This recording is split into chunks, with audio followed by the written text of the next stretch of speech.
Ladies and gentlemen, boys and girls, welcome in to the 143. This is episode 169 with Under Review. Nick, how are we doing today? We're doing good. We got another doozy for you. Some pretty interesting things have happened this week, just in the sports world in general, but also in the NFL world. And so we're excited to bring you just the latest on everything. Yeah, just keeping you updated here in the off season like we like to do. Baseball's still going, hockey's still going, basketball's going, but it's time to bring it back to the big dog of the NFL right now as some interesting rule changes happened recently. We'll get into that in a second. Stat of the week brought to you by our sponsor, Andrews Logistics. Congratulations to the University of Florida getting their third national championship in men's basketball. Some late game heroics came back from being behind to Houston. The Cougars and Florida ended up winning by 2 points. A couple of controversial calls, but it wouldn't be basketball without some controversial calls there at the end of the game. So just congrats to them getting their third title. And I know I had Florida as my champion. I know Nick did too. So for everyone out there who got it right, congrats to y'all, and everyone else, better luck next year. Kind of an interesting year just because it was just all one seeds, you know? Yeah. And then I feel like for the I think Florida was pretty heavily favored as people's national champion. Yeah. Or as people's bracket winner. I think it was between them and Duke. Anyways, humongous milestone was when Alex Ovechkin scored goal number 895, becoming the all-time leading goal scorer, surpassing Wayne Gretzky, who held that record forever, at 894.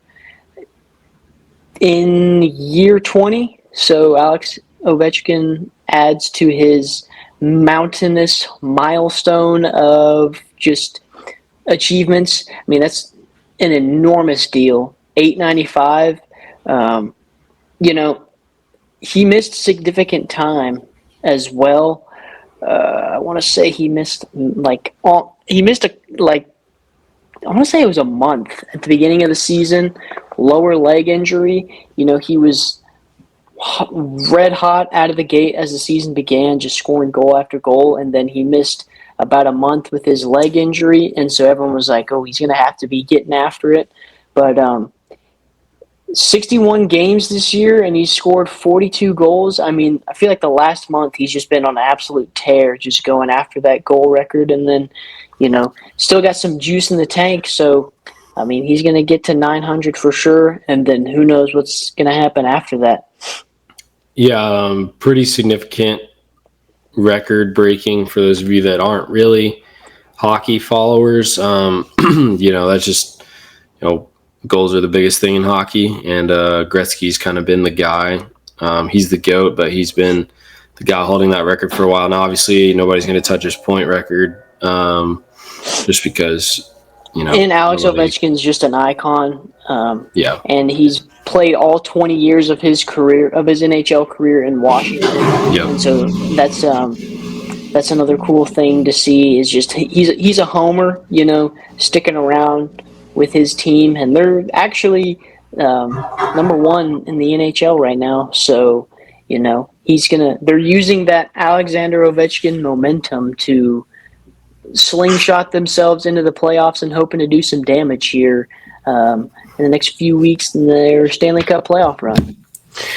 Yep. Congrats to Ovi, and pretty significant milestone for him and for the game of hockey in general. All right, let's kick it over to the NFL. The owners' meetings happened last week, which is where they discuss some, teams will propose rule changes and they'll vote on them. And some of them happen, some of them don't. So we got some rule changes that came out of this year's owners' meetings that we will see be instituted starting this upcoming season, the 2025 football season. So we're going to talk about a few of the big ones that came out of it and just kind of our thoughts on them.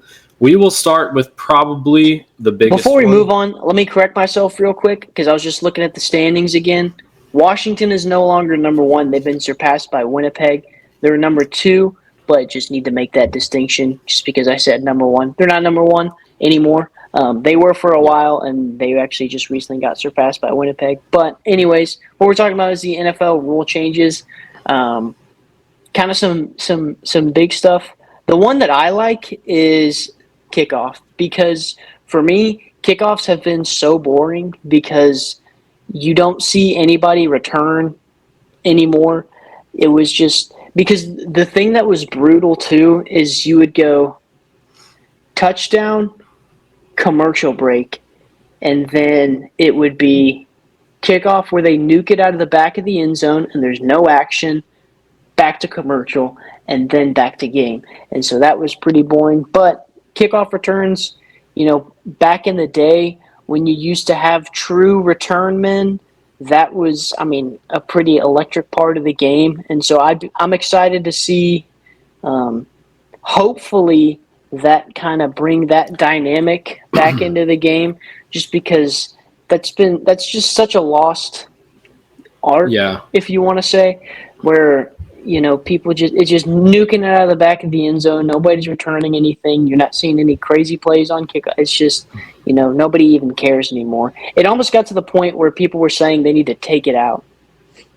Yeah, well, the rule change that came out for the kickoff from the owners' meeting is that now the touchback spot has been moved from 30 to 35 to encourage kickers to actually make it returnable. Like Nick was saying, now they're not just gonna. Now it'd be pretty dumb to boot it out the back of the end zone because you're giving them pretty good field position for touchbacks. So yeah, we'll see a lot more kick returns. Honestly, we saw a lot more kick returns with this new dynamic kickoff where the players line up across from each other on the other side of the field. The kicker kicks to the guy in the end zone, and then the players have to wait for the ball to be caught before they run at each other. So they call it the dynamic kickoff. They started it last year. It's permanent now, which is good. They saw a lot more kick returns, like Nick was saying, and now the touchback spot has been moved up. Therefore, it should increase the amount of kickoff returns that we have. So that'll be nice. And, it doesn't even matter. There shouldn't be a commercial break after the kickoff, whether they return it or not. That's just ridiculous that I have to wait 3 minutes, see a kickoff, and then wait 3 more minutes for more of the game. I don't agree with that. Honestly, what should come out of these meetings is less commercials. But they're not going to do that because it's all about money. But the biggest rule change that came out of this meeting is the overtime rule for the regular season. The big controversy has been how it's been in the past is team that scores a touchdown first wins. So even if the team that wins the coin toss gets the ball, goes to score a touchdown, that's game over. The other team doesn't even have a chance to touch the ball. Well, now, no matter what, both teams will have a chance to have the ball before the overtime is over. So even if, returning team scores, the kicking team in overtime will still possess the ball one time to see if they can tie it, keep it going, or, win it or lose it, whatever. But it's not going to end on just a touchdown now, which I think is good. I think it's been needing to change to that. I think it's kind of crazy that they didn't have it like that before. So there has obviously been a lot of controversy with just the overtime rules in general over the last couple of years. Obviously, you look at before they changed it to where in the playoffs both team would get possession, and now they're doing it to where that's reflected in the regular season as well. I do think that's good, just because I think when you get those shootout games, it comes to the point where it's all right. Whoever wins the coin toss is going to win the game because there's no defense. But I do think that will make for some more interesting finishes. That's been neat. I agree with Joseph where that's been needing to happen for a long time, letting both teams touch it. Just to have a legit shot to win. You're leaving it up to chance if it's just the coin toss. The only sport where that was really where it was that one-sided, if that makes sense, to where one team has to, play really good defense. It's just when there's no defense being played in a game, it's just like, all right, well, if we win whoever wins the coin toss is winning the game, But I think this is going to make for a lot better action. We'll see some cool overtime finishes, hopefully. But that was kind of the biggest one, was just fixing overtime. Yep. An interesting one that came out as well, first down measurements will now be instead of the chain gang, the two guys with the chains and the one guy with the spot, kind of measuring where the first down is, they will now be using camera-based technology. And basically, it's going to be all about the technology will be determining whether or not the ball crossed the line for a first down. I'm not sure exactly what that entails, if there's like a sensor in the ball now, or I don't think that's it, but I think what they were saying is that it's similar to tennis. That does not help me at all because I have no idea what that means. But I do think some sort of change to how they measure the first downs did need to happen, just because you have so many controversial, you can't even count it, just how many controversial first down calls you have in a game, And so outlawing the chain gang, I think, has been kind of a long time coming. It was just figuring out a good science that would be able to replace that.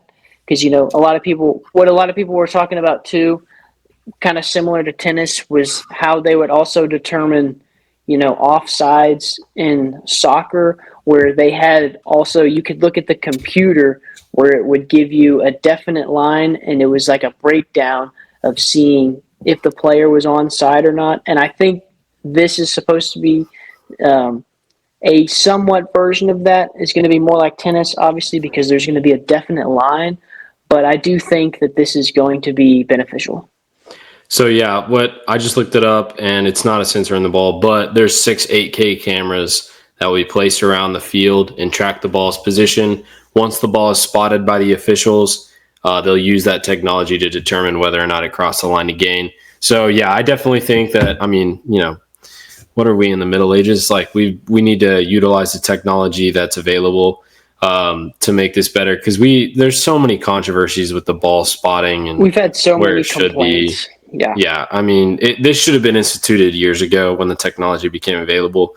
So I agree with this. The chain gang will be there as a backup, I guess, if just everything goes down. I don't know what they're there as a backup for, but I agree with this rule change. I think this is a long time coming.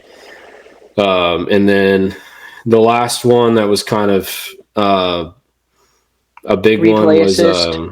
The replay assist. There'll be, so I guess before there were very few plays that you could use replay assist on. So now it's like the objective penalties you're allowed to use replay assist on. So that would be, hits to defenseless players, face mask, horse collar, tripping, roughing the kicker, as well as I think roughing the passer and things like that are included. Just like the plays that they call that actually, 15 yards can change field position, just things like that are really objective. They'll be able to look at them. I honestly it's going to make the game take longer, in my opinion, just reviewing all of these. I don't love this one, but also these players get fined for roughing. They get fined for hitting a defenseless player. This is money out of their pockets, and it's a pretty big fine. So, if you want to review it just to be sure before you end up costing this guy like $40,000 for hitting somebody. To be honest, these penalties have just kind of gotten out of hand in the first place. I don't think all this roughing should be called anyways. But I was going to say, I don't necessarily hate it. It's just, the NFL's kind of gotten ticky-tack with what they call, it's kind of gotten soft with what they call roughing and hitting a defensive player and stuff like that. And so being able to review it to get it right, yes, I do think it's going to help, but I do think it will make the games take longer. So overall, what they need to do is eliminate most of the commercial breaks, because that's what really kills game time. And then it's all these replays and everything like that, these more commercial breaks, these official review. It's ridiculous. Injury timeout, whatever, That's the big thing that needed to happen, was just eliminate. Obviously, they would never do that because it's a money scheme, money plot. But I think being able to review penalties is going to help as well, just because I'm thinking with replay assist and the first down measurement, they're really trying to cut down on, having controversial calls that determine the outcome of the game, that you have a 50-50 disagreement where the winning team thinks, oh yeah, that was an obvious call, but then the losing team is like, that's, the dumbest thing ever or whatever. Same thing with the first down measurement, because there were a couple controversial ones that were, 3rd and short, 4th and 1 or something like that they called a first down that should have been a first down, or called the turnover that should have been a first down or something like that. So I do think this is going to help overall with the game, but if I had one complaint, it would just be commercials. That's my complaint. I have to second that. Just cut down on the commercials, please. More action. That's what we want here at Under Review. So here's like to end our shows. I brought you a quote from the Joe Namath, and he said, "If you're not going to go all the way, why go at all?" Ain't that the truth? So if you're going to take some of the commercials out, why don't you just take them all out? That's how I see it. But you know what? I agreed with most of these rule changes. I don't always agree with a good amount of them. So I think they did a good job. I think it'll be better for the game moving forward. And props to the NFL for always looking to make the game better. And crack the whip on those referees, man. It's getting out of hand. Sir. It is indeed. But we'll see how it works out this upcoming season. We thank you for tuning in this week. We will see you next week with another episode of Under Review.